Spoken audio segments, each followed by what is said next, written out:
Assalamualaikum warahmatullahi wabarakatuh. Halo pemirsa, gimana nih kabar pemirsa hari ini? Semoga dimanapun pemirsa berada, senantiasa sehat dan juga bahagia selalu.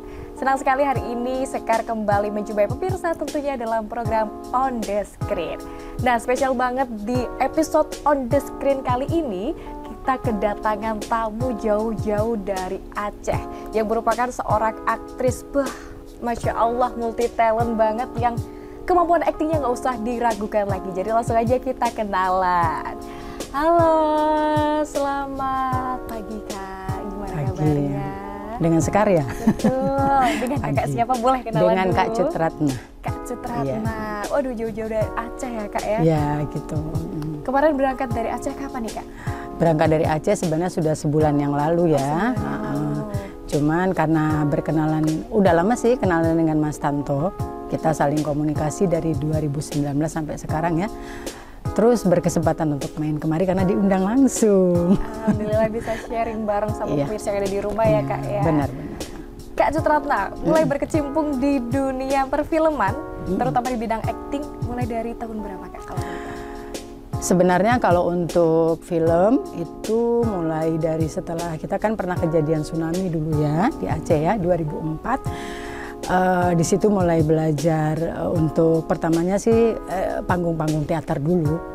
Terus berkenalan dengan teman-teman di TVRI, terus langsung kita dari situlah awalnya. Setelah dilihat dari film-film yang sudah berapa ini, langsung sekarang bekerja sama dengan ADOK, Aceh Dokumentari. Aceh Dokumentari berarti spesial di film dokumenter gitu Kak atau gimana?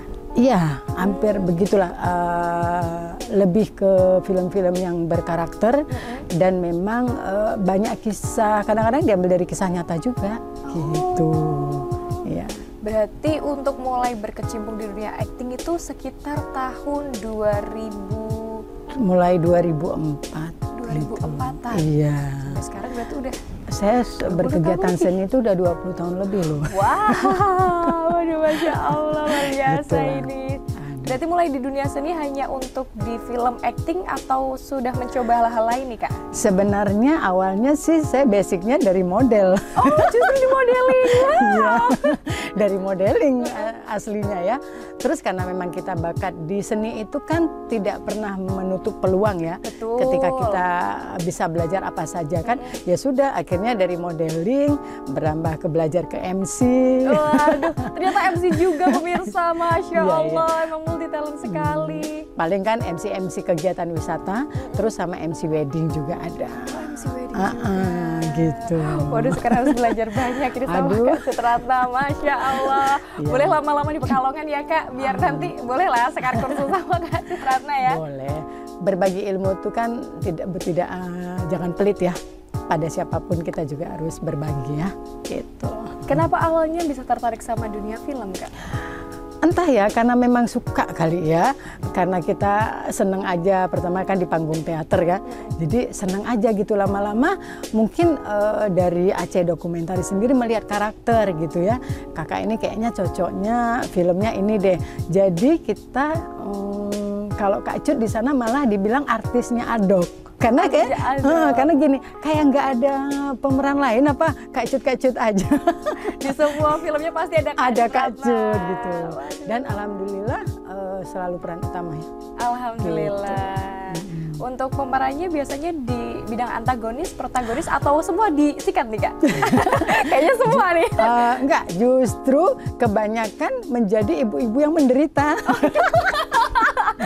Iya, pernah sih satu di salah satu film ya, itu menjadi seorang pembantu yang cerewet, yang suka ngejulit bosnya sendiri. Itu baru bilang, Kak Cut sih kalau kita suruh apa aja dia oke aja ini. Jadi makanya kan cuma satu itu aja, kok yang lain lebih ke ibu berkarakter. Dan di film yang dari bekerja sama dengan Jogja ya, itu film Puing Paling Sunyi itu dengan Melantang Sinema Jogja dan ADOK, itu justru kakak menjadi seorang perempuan yang depresi loh. Karena kan mengangkat kisah yang peperangan di sana kan di Aceh dulu kan. Jadi perempuan yang ditinggal mati oleh suaminya kan ditembak di depan dia. Jadi kan karakter itu, alhamdulillah film itu masuk ke nominasi drama terbaik di Amerika. Wow, keren sekali. Gitulah. Itu membangun mentalnya susah sekali nggak Kak? Apalagi kan depresi, terus membayangkan adegan suami yang ditembak di depan mata. Gimana Kak dengan cara membangun suasana chemistry? Sebenarnya kalau kita memang biasa di dunia peran begitu ya, kayaknya orang Jogja sendiri ngomong gitu, nggak susah ya ngederek Kak Cut ya. Emang udah bakat ini. Sekali kita suruh gitu langsung paham katanya gitu kan. Tapi dibantu juga dengan kru-kru dan dibantu juga dengan dengan sutradaranya juga ya. Kebetulan sutradaranya perempuan loh. Wow, ini emang Kartini-Kartini masa kini ya, Masya Allah. Gitu. Kalau untuk film sendiri pernah ikut kursus atau mungkin kelas film atau gimana Kak? Kalau Kak Cut justru otodidak. Otodidak. Kalau sekarang kan dari lahir. Iya benar. Kalau sekarang kan enak ya. Ada pelatihan acting, bisa ikut sekolah acting. Kalau Kak Cut justru di otodidak. Nggak tahu ya. Mungkin jiwa seni Kak Cut dari kecil itu sudah ada ya. Alhamdulillah 5 film terbaik termasuk film Kak Cut. Keren banget. Dan Selubung Kain Putih itu posisi kedua. Aduh, udah gak sabar nonton cuplikannya, boleh ya Kak? Boleh. Jadi langsung aja pemirsa kita tonton cuplikan dari Selubung Kain Putih. Let's go.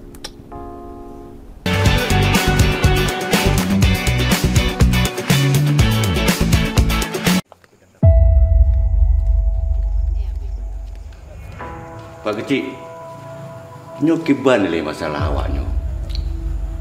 Sang yang pah dayu jauh pengadilan mentong.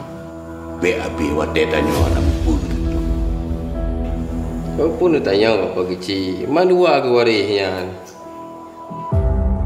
Bang, tubuklah kujak dia bang. Kenapa lah? Nyo penting tak kejelai kah?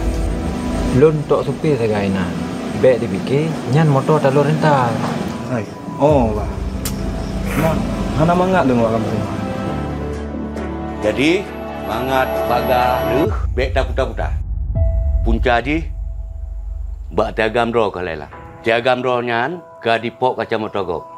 Jadi tak selesai laju di tino atau awak ron jak urusan pengadilan negara. Kalan dile. Hai, tiagam kah nyan cik ka parah. Hanjit ka puluh le. Kakak tepu je sakit pakon ka puluh barang kau.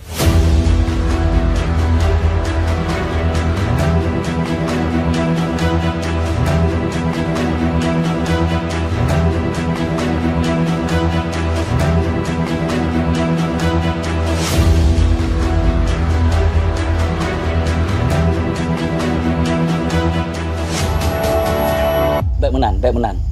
Terkedi kejadiannya bak drone. So nanti bantu. Pun betul mengatak urusan pengadilan negara. Habis peng, habis tenaga, habis water dalam. Karu lah mudah lampung hanggak-gak tapi keluargaan. Mateng nak cara atas bikin no kupu dah mai gede.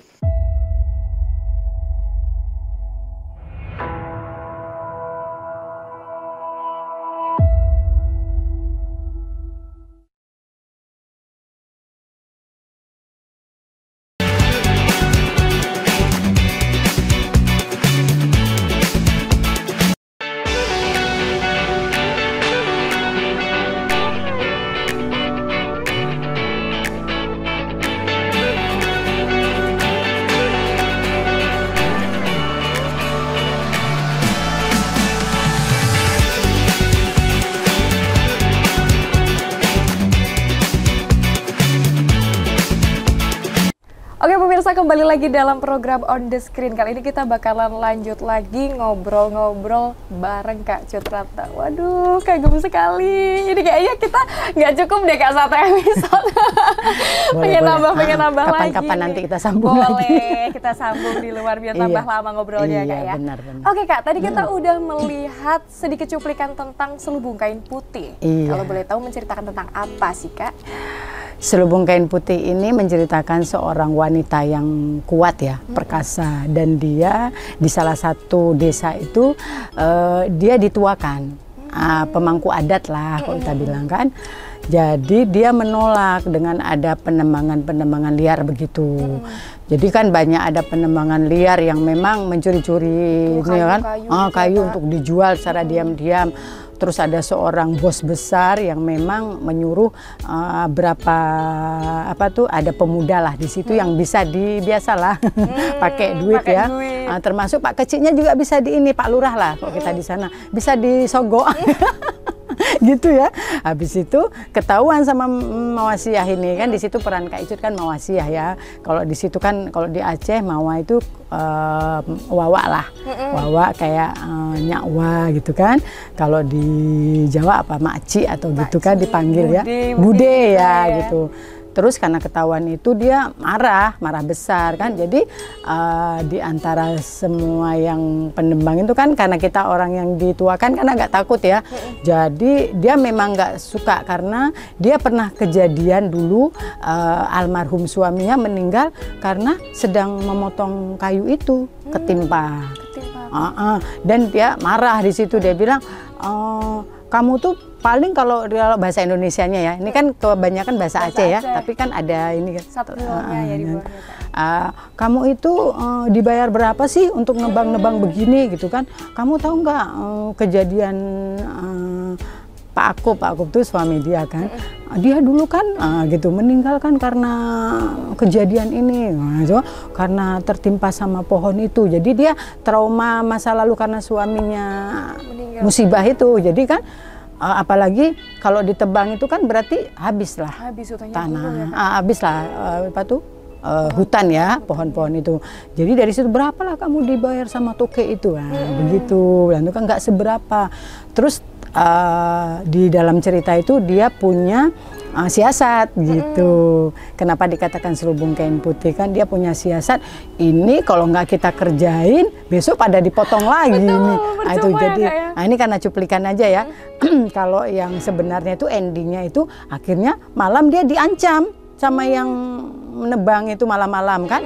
Terus yang namanya perempuan kuat dia lawan itu kan, jangan ancam-ancam saya ya. Besok aku kerjain kalian, gitu kan. Terus kalau di sana kan masih kan ada pasti masih kayaknya dengan cara begini kayaknya bisa gitu kan. Ada trik gitu, trik dari Mawasiyah itu. Habis itu dia pura-pura dia bakarlah kemenyan. Dia karena ada pohon besar yang mau dia potong. Satu lagi toke itu sangat ingin banget ya, bos besarnya itu kan ingin sekali pohon besar itu kan kalau dijual mahal itu ya. Mahal sekali. Jadi bagaimana caranya sampai dia sogok Pak Kecik itu kan, dia sogok Pak Lurah itu dengan duit ya, dengan amplop. Dia bilang sama Pak Kecik dalam kisah itu, Pak, tapi saya nggak berani, di situ sepertinya ada kuburan, ada kuburan ulama lah di situ kan. Terus dengan trik begitu Mawasiyah ke hutan dia kan, ke hutan dia bakarlah kemenyan di situ kan. Jadi kan bau itu. Besoknya pas mau dipotong lagi sama yang tukang itu nggak jadi karena udah merinding. Begitu triknya ya. Jadi ada apa ini? Kayak sesuatu ini. Akhirnya mereka balik nggak jadi potong. Nah itu endingnya. Nah untuk kain putihnya juga berarti untuk nakut-nakutin itu iya kan itu kalau di sana kan dibalut ya. Dibalut itu kan seolah-olah memang ya ini memang akan dijaga lah gitu. Pohon ini harus dijaga. Pohon keramat gitu ya. Pohon keramat. Jadi kan orang yang masih percaya mitos-mitos atau adat gitu masih segan juga akhirnya. Iya, masih ini berpikir, ini apa nih gitu kan. Padahal itu hanya trik Mawasiyah saja. Tapi kadang-kadang itu juga sebagai kritik sosial ya Kak, masyarakat Indonesia lebih takut dengan mitos daripada dengan teguran. Teguran, benar. Itu mungkin dengan cara begitu ya. Sutradaranya juga kan, kita buat begini, gitu kan. Jadi itu memang benar-benar menguras tenaga banget di film itu. Kenapa itu Kak? Karena memang bukan karakter Kacut. Biasanya Kacut kan jadi perempuan menderita, jadi ibu tertindas. Gitu ya, kali ini Kacut keras ini. Aduh, harus nenek ke hutan kan, pegang parang itu. Waduh. Harus menjadi perempuan yang kuat gitu kan. Pokoknya marah-marah terus.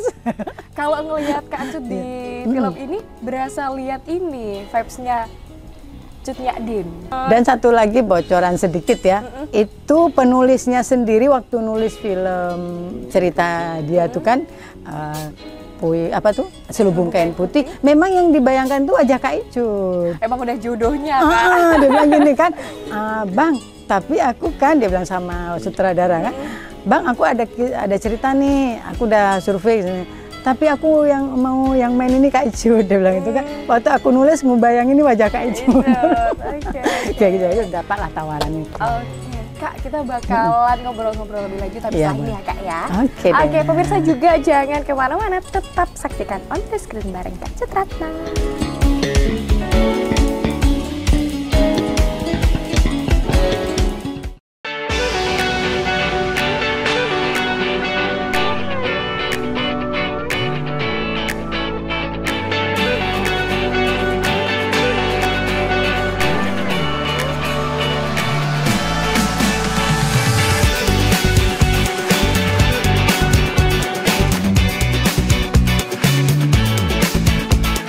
Oke pemirsa, kembali lagi dalam On The Screen. Kita lanjut lagi ngobrol-ngobrol sama Kak Cut Ratna. Oke Kak, kita lanjut ya Kak ya. Selain tadi ada Selubung Kain Putih nih. Kalau boleh tahu apa sih salah satu film favorit Kak Cut selama di dunia perfilman ini? Di dunia perfilman ya, film yang Kak Cut suka ada satu film juga, itu juga bekerja sama dengan Melantang Sinema Jogja dan Adok Pro juga ya dari Aceh, itu Puing Paling Sunyi. Puing Paling Sunyi? Iya. Apa tuh ceritanya, tentang apa tuh? Puing Paling Sunyi itu menceritakan seorang janda yang punya anak laki-laki satu, merantau ke Jakarta, dan dia perempuan ini depresi. Namanya Bu Aminah, di situ kan peran Kak Cut Bu Aminah, depresi karena terjadi peperangan saat itu ya, pembunuhan. Jadi suaminya itu memang tertembak, habis itu tanpa ada ketemu jasadnya itu. Dan itu sepertinya memang bercerita tentang kejadian yang sangat, yang pernah terjadilah di daerah kita ya, Aceh gitu. Untuk pendalaman karakter tuh sampai berapa hari tuh Kak? Kak Icut cuman reading seminggu. Wih, beda ya emang, aduh keren banget. Seminggu cuman. Seminggu? Iya. Tadi awalnya sutradara kita dari Jogja jujur ya, kurang yakin. Karena dilihat penampilan Kak Cut pas ketemu pertama kan, kata teman-temannya, lu yakin mau pakai itu cewek? Gitu dibilang kan. Kita coba aja. Jadi mereka dibilang sutradaranya, Kak maaf ya, kami sempat berdebat di pesawat. Yakin lu mau buat film di Aceh gitu kan? Udah tahu lu karakter si cewek itu, gitu-gitulah dia bilang. Kita coba aja deh. Ternyata dia bilang setelah aku ketemu sama Kak Icut, di direknya enak. Habis itu Kak Icut mau mendengar kata sutradara dan kru, dia bilang gitu kan. Orang Aceh juga ada bilang, pokoknya dicoba aja dulu lah, kami tidak mau membanggakan pemain kami, dia bilang gitu kan. Coba aja dulu kakak ini. Akhirnya sebenarnya ada 5 perempuan yang dikirim fotonya. Tapi sutradara dari Jogja langsung menunjuk foto Kak Icut. Aku mau coba kakak ini, dia bilang. Ya akhirnya kita bekerja sama, dikasih naskah. Dan Kak Cut bukan hanya, kalau Kak Cut ya, Kak Cut melatih itu bukan hanya ketika reading saja. Di rumah pun sendiri Kak Cut, di kamar Kak Cut kadang-kadang orang gila loh. Harus belajar, karena apa? Karakter Kak Cut di sini kuat katanya gitu. Tapi setelah selesai filmnya mereka bilang, Kak, di luar dugaan kami, film ini terbaik Kak. Keren sekali. Gitu, di Amerika ya hari itu. Apalagi menjadi sosok yang depresi, Iya. itu kan perubahan mental yang cukup signifikan ya benar, Kak ya? benar sekali gitu kan. Apalagi kita kayak perempuan kampung ya, yang nggak pernah keluar kemana-mana, tidak berbaur dengan tetangga kan, diam, dingin gitu kan. Habis itu di make up kita kan memang kampung, sampai kaki-kaki Kak Cut kan dihitamkan semua ini, karena kan kita orang pergi ke sawah. Gitu kan. Jadi dia bilang dari kaki aja Kak Cut sudah bercerita katanya. Semuanya bermain ya Kak ya, bukan cuma hanya mimik wajah, tapi body language-nya juga. Boleh, nanti Kak Cut kirim ada ininya ya, untuk yang paling soon ya. Kak Cut kasih nanti ada, kebetulan Mas Kak Cut simpan. Gak apa-apa, ada trailer. Boleh, nanti kita saksikan bareng-bareng ya Iya. pemirsa ya. Iya. Itu proses syutingnya berapa hari Kak? 2 hari. 2 hari? Iya. Karena kan orang Jogja kan nggak bisa lama-lama Iya. di Aceh kan. Dia bilang, yakin lu? Dia bilang gitu kan. 2 hari. 2 hari itu Kak Cut aja maksudnya. Oh. Kan ada yang lain ya, kita cuman dia bilang 3 pemeran tapi aduh yang mereka lihat sosoknya sosok Bu Aminah itu. Gitu. Tapi pernah nggak sih Kak dari sekian banyak karakter yang diperankan Kak Icut, ada yang melekat sampai sekarang? Kalau yang melekat yang mana ya? Karena peran Kak Cut beda-beda di situ ya, Belandu kan. Yang paling melekat ya, yang paling Kak Cut ini mungkin ya. Memang Kak Cut suka di Puing Paling Sunyi itu. Selain tantangannya lebih ini ya, kita memang benar-benar harus menjadi orang lain di situ kan. Ketika waktu Kak Cut dibilang Kak Cut harus kayak gini ya gitu kan. Dan orang ini juga bilang begini, Kak Cut bisa nggak ngeluarin air mata? Sebentar ya, 5 menit kasih aja aku waktu ya. Nah gitu kan. Terus langsung benar-benar Kak Cut bisa mengeluarkan air mata di situ. Waduh, itu Dalam permainan film itu ya. emosinya seorang aktris di situ ya Kak. Dimana Jadi tiba-tiba- jadi begini dia, kalau Kak Icut ya, kalau kita sedang di lokasi syuting, kita jangan berpikir yang lain dulu.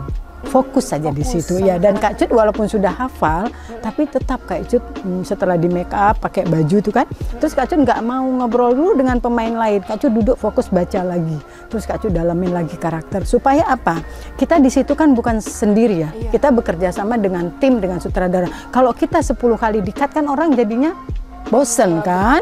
Ah gitu kan? Apa juga aktris terbaik, masa diulang-ulang. Jadi Kak Cut bertanggung jawab sampai hal itu.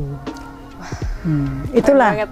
Iya, harus Karena- begitu kan? Harus begitu ya Kak, karena kita teamwork. Mungkin kan Iya. kasihan juga semua orang pasti capek di lokasi syuting ya Benar, Kak. benar. Kita ulang. Iya. Terus jangan pernah jenuh. Kadang-kadang orang kan, Kak Cut pernah loh syuting sampai jam 4 subuh. Iya, di film yang lain. Tapi Kak Cut tidak pernah merasa jenuh. Karena Kak Cut mereka tahu ya, kru juga capek, sutradara juga capek. Kadang-kadang mereka juga lebih senang kerja sama dengan Kak Cut kan ini. Kak, giliran kakak nanti aja boleh? Boleh, bantu kan ambil aja dulu orang lain. Padahal Kak Cut dari situ dari pagi terus Kak Cut disuruh tidur dulu, istirahat dulu Kak ya, tiduran dulu kan. Begitu bangun langsung kita fresh karakter. Nah, jadi kita enak gitu bekerja sama dengan teman-teman ya. Dari situ maaf ya, nggak apa-apa, santai aja. Nah, jadi orang senang bekerja sama dengan kita karena begitu. Fleksibel, Kak Iya, Cut. jangan jenuh. Kadang-kadang kan. Dan satu lagi kalau Kak Cut jangan sok merasa diri sok artis. Tuh Kak Cut, biasa saja, rendah hati, gitu kan.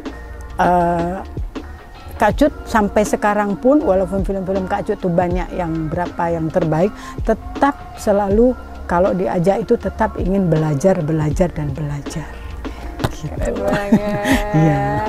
Oke Kak, mungkin satu pertanyaan terakhir untuk Iya. teman-teman nih, pegiat perfilman terutama atau aktris-aktris, anak-anak muda yang masih ada di Iya. rumah nih. Boleh Kak dikasih pesan-pesannya?